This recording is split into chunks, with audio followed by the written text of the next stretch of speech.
Morning students. Today we are discussing a very important topic in Paramecium, that is the Kappa particles. Now the very first feature of Kappa particles are that they are rod shaped. So they are rod shaped structures which are present inside the Paramecium.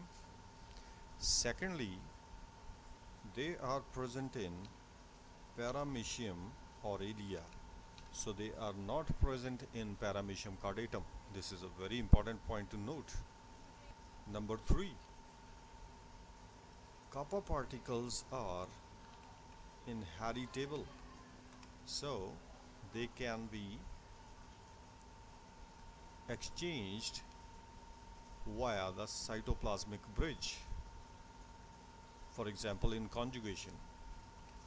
This is again a very beautiful electron micrograph showing the Kappa particles inside the Paramecium.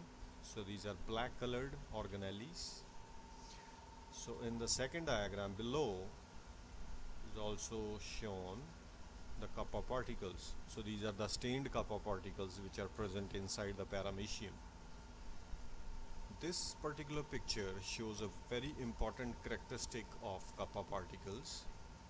First of all, you should see that they have got their own DNA. So as in a cell, in a eukaryotic cell, mitochondria has got their own DNA. So the Kappa particles, they are also having their own DNAs. And these Kappa particles, they can replicate inside the Paramecium.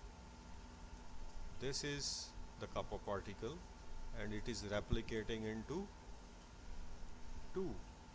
And these Kappa particles, they can replicate into another 2. So a Paramecium can have a large number of Kappa particles after some time. So Kappa particles, they have the characteristics of self-replication. So they can replicate inside the Paramecium. On the basis of presence or absence of Kappa particles, Paramecium can be of 2 types. These types, they are called as strains of Paramecium. The first strain is the killer strain. So these are the Paramecia which are having the Kappa particles inside them. The second strain is the sensitive strain. So sensitive strains, they don't have Kappa particles in them. Now something about the killer strain. The killer strain has got Kappa particles, and one thing is again very important, that they should have at least 400 Kappa particles, then they can be the killer strains. So this is the first point, that they should have at least 400 Kappa particles inside them, then they can be the killer strains. Now the second important point is that they should have at least a 1 big K as an allele, which is for the dominance of Kappa particles. Actually, there are 2 alleles which are controlling the Kappa particles inside the Paramecium. One is the capital K and the second is the small k. So the genotypes can be big K, or it can be big K and one small k, and third can be the homozygous condition, small k and small k.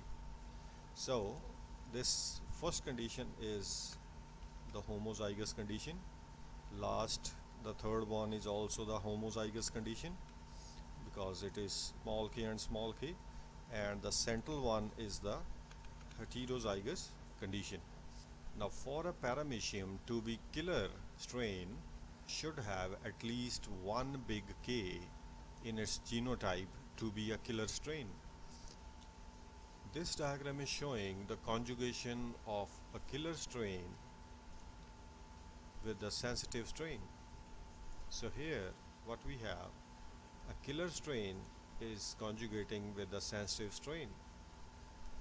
Now here the conjugation occurs, cytoplasmic bridge is formed, but it is less than 3 minutes. So the joining of the two paramecia, it is less than 3 minutes. So what will happen? There will be no exchange of the kappa particles from the killer strain to the sensitive strain. So there is no exchange of kappa particles. So the killer, it will remain a killer, and a sensitive will remain a sensitive.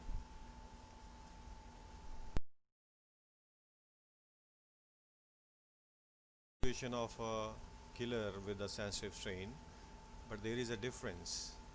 It is more than 3 minutes. So in the first case, the time period for the conjugation was less than 3 minutes, but here it is more than 3 minutes. So what happened?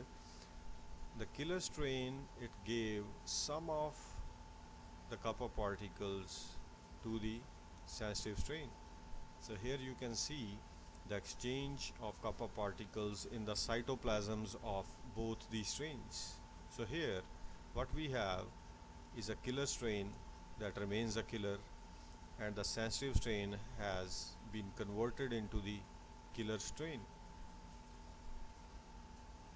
So the first point which is important over here is time period for the conjugation or the joining of two paramecia. It is more than 3 minutes. Second important point is the exchange of the kappa particles from the killer strain to the sensitive strain. So this is through the cytoplasmic bridge. And the third important point is that the sensitive strain has one big K. That means it can be a killer. It has got the genotype for being a killer. So students, that was all about the kappa particles in Paramecium aurelia.